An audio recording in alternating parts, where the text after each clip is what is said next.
చంద్రబాబు నాయుడు గారు తానిచ్చిన అబద్ధపు హామీలు అందరూ మరిచిపోయి ఉంటారు అనుకుంటుంటే అలా మరిచిపోకుండా రాష్ట్రంలో ఉన్న 5 కోట్ల మంది ప్రజలకు లేదా 1,20,00,000 కుటుంబాలకు గుర్తు చేసి అలాగే ఎంత బాకీ పడ్డాడో లాస్ట్ ఇయర్ ఆయన గత సంవత్సరంగా అది కూడా వాళ్ళ లెక్కలు వేసుకోవడానికి కూడా ఒక ఫార్మాట్ దాంట్లో పట్టి పెట్టి ఒక క్యాంపెయిన్ ప్రారంభమైంది. ఆల్రెడీ మన అధ్యక్షులు మన ప్రియతమ నాయకులు జగన్మోహన్ రెడ్డి గారు ప్రారంభించారు, మీరు చూశారు కూడా.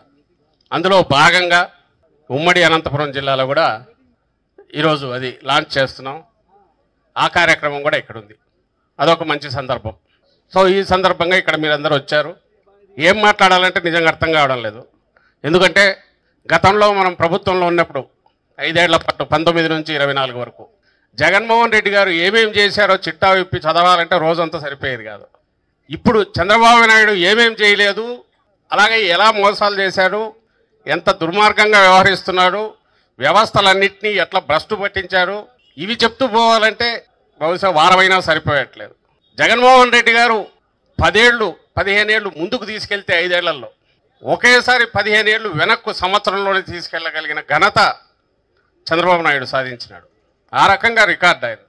ఇది గిన్నీస్ బుక్లో ఎక్కించవచ్చు కావాలంటే. బహుశా ప్రపంచ చరిత్రలో ఎవ్వరూ కూడా ఒక్కటంటే ఒక్కటి కూడా సరిగా అమలు చేయకుండా, ఒకటంటే ఒకటే ఎందుకంటున్నా అంటే పెన్షన్తో సహా ఆయన రాగానే పెన్షన్ ఇచ్చాడు.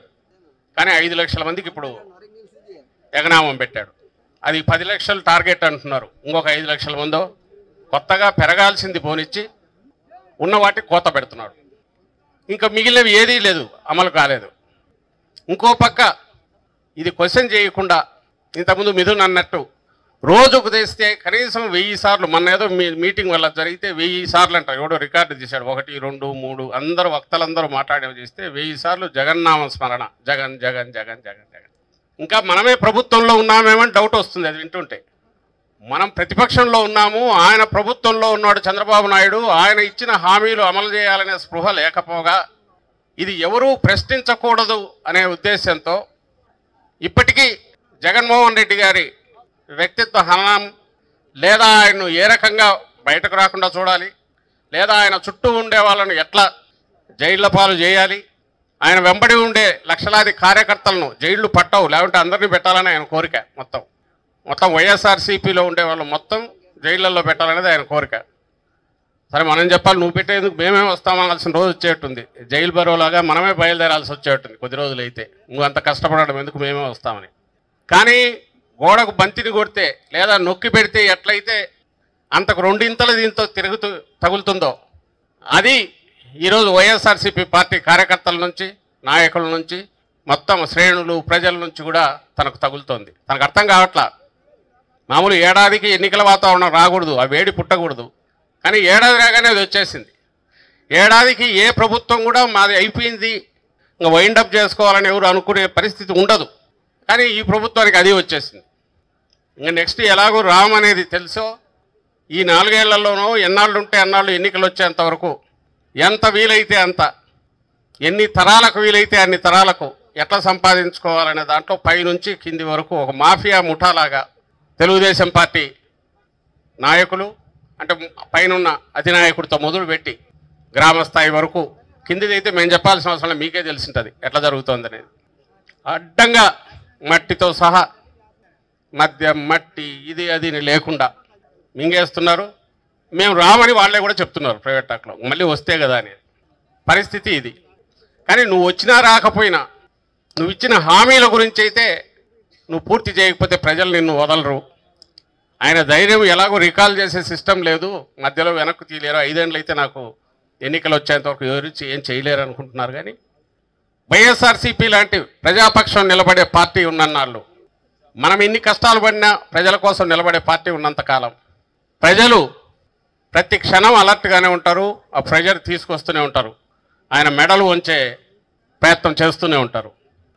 అందులో ఆ ప్రయత్నంలో భాగంగానే మనం ఈరోజు ఉద్యమం చేపట్టాము. ఆల్రెడీ ప్రజల్లో రగులుతోంది అది.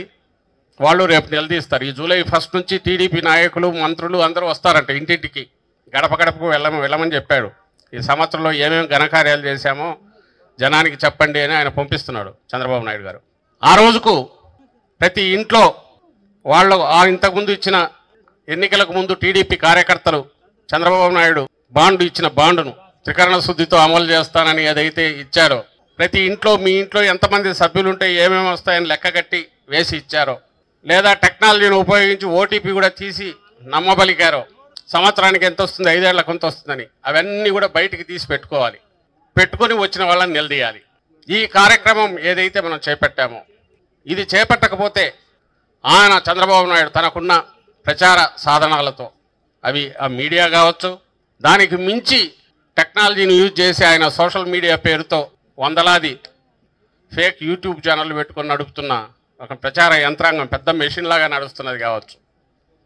దాని ద్వారా రోజు అబద్ధాలు ప్రచారం చేసి అవే నిజాలనేట్టు నమ్మబలికేది, అదే నిజమని కూడా అనుకుంటారు. ఆ రోజు హామీలు ఇచ్చేటప్పుడు అప్పటికి రాష్ట్రం 14 లక్షల కోట్లలో అప్పులో ఉంది అన్నప్పుడే అది అబద్ధం. తర్వాత తెలియంది 6-7 లక్షలకు మించి కోట్లకు లేదు. అందులో ఆయన వాటా 3 లక్షల కోట్లు ముందున్నది ఆయనది కలుపుకుంటే. జగన్మోహన్ రెడ్డి గారి హయాంలో ఇన్ని పథకాలు చేసి ఇంత చేసినా కూడా కోవిడ్ లాంటి టైంలో ఖర్చులు పెరిగి ఆదాయం తగ్గిన 3 లక్షల కోట్లు అప్పు అయితే ఆయన అప్పుడు 14 లక్షల కోట్లు అన్నాడు. ఇంత ఉన్నప్పటికీ నేను వచ్చాక జగన్మోహన్ రెడ్డి గారు ఇస్తున్న పథకాలన్నీ కంటిన్యూ చేయడంతో సహా కొత్తగా ఇవి ఇస్తాను చదివాడు, లిస్టు చదివాడు. అవి సూపర్ 6, సూపర్ 7 లేదా 143 ఎన్ని ఉన్నాయో లెక్క. అందులో చాలా ఉన్నాయి. ఒక్కొక్కసారి బుద్ధి పుట్టుబడి ఎలాగూ ఇచ్చేవి కాదులే అనుకున్నాడు, అడ్డంగా ఇచ్చుకుంటూ పోయాడు. ఆ హామీలన్నీ ఈరోజు అయిపోయిన తర్వాత అంతే తేలిగ్గా, ఆ రోజు ఎంత తేలిగ్గా హామీలు ఇచ్చాడో ఈరోజు అయిపోయాక అంతే తేలిగ్గా, ఐ థింక్ ఈ జిల్లాలోనే ఎక్కడో అన్నట్టున్నాడు, ఆ రహస్యం ఏదన్నా సంపాదించే మార్గం ఉంటే చెవిలో చెప్పమని. మొన్న ఈ మధ్య అన్నీ ఇచ్చేసాం పోండి, మీరు ఇంకా అడిగితే మీ 4 మందం అన్నాడు. ఇంకోటి ఏదో ఆడబిడ్డనిది P4 అని ఒక కొత్త మంత్రం తీసుకున్నాడు. ఆ P4 కింద అటాచ్ చేస్తానన్నాడు. అంటే గాలికి పోయే పేలపిండి, నువ్వేదన్నా ఎవరికైనా దానం ఇస్తా అంటే ఆ దానం వీళ్ళకి ఇచ్చేస్తే ఈయన చేసినట్టు. ఏదైతే ప్రభుత్వ బాధ్యతో ప్రభుత్వం చేయాల్సిన పనులన్నీ పక్కకు తోసేసి ఏదైనా స్వచ్ఛంద సంస్థలో లేక దాతలు చేయాల్సిన పని ఏదన్నా ఉంటే మీరందరూ చేసి సమాజం బాగుండేటట్టు చూసుకోండి, నేను పైనుంచి చూస్తుంటాను, లేదా యోగాంధ్ర నిర్మిస్తాను, యోగముద్రలోకి వెళ్తాను, లేదా నిన్న గంజాయిని తొక్కేస్తాను, లేదా ఇంకోటి ఏదైతే తన బాధ్యత కాదో అవన్నీ నెత్తికెత్తుకొని, లేదా 60 ఏళ్లలో స్వర్గం నిర్మిస్తాను, 2047, 2067 పెంచుకుంటూ ఇలాంటి వాటితో భ్రమలో పెట్టేవి కానీ, లేకుంటే తనకు సంబంధం లేనివి కానీ. ఒక ముఖ్యమంత్రి మాట్లాడాల్సింది ఈ రాష్ట్రంలో పరిస్థితి గురించి, ఈ రాష్ట్రంలో పేదల గురించి, ఈ రాష్ట్రంలో నేను చేస్తానన్న పనులు చేస్తున్నానా లేదా, ఈ రాష్ట్రంలో రైతాంగం కష్టపడుతుంటే ఏం చేయాలి, ఏదైతే జగన్మోహన్ రెడ్డి గారు తన హయాంలో ఏ సమస్య ఉన్నా ఎంతవరకు ప్రభుత్వం చేయగలదో అంతవరకు ఆయన ముందు అడిగేస్తే, ఈయన ఈ సమస్యలు ఏవి ప్రజలకు సంబంధించినవి, తనకు సంబంధించినవి కావని తానే సమస్యలకు కారణభూతుడవుతూ చట్టాలన్నీ కూడా మొత్తం భ్రష్టు పట్టించి అడ్డగోలు పాలన సాగిస్తున్నాడు. ఏదన్నా ఎవరన్నా ప్రశ్నిస్తే మేము ఇంత పెద్ద స్వర్గాన్ని నిర్మిస్తుంటే మీరు ప్రశ్నిస్తారా అని ఎదురుదాడి ప్రారంభిస్తాడు. ఇవి ప్రశ్నిస్తున్నామని చెప్పి ఎన్ని కేసులు పెడుతున్నారో ఈ జిల్లాలోనే మొదలు పెడితే బార్డర్లో మొదలు పెట్టిన నుంచి సోషల్ మీడియా యాక్టివిస్టుల దగ్గర నుంచి కార్యకర్తల దగ్గర నుంచి ఇప్పుడు సామాన్యులు కూడా సఫర్ అవుతున్నారు. చట్టాన్ని పూర్తి కంప్లీట్ ఒక వైరస్ పట్టుకున్నట్టు, కరోనా వైరస్ పట్టుకున్నట్టు పట్టేసుకున్నారు. మొత్తం వ్యవస్థలన్నిటికీ చంద్రబాబు వైరస్ లాగా ఒకటి పట్టుకుంది.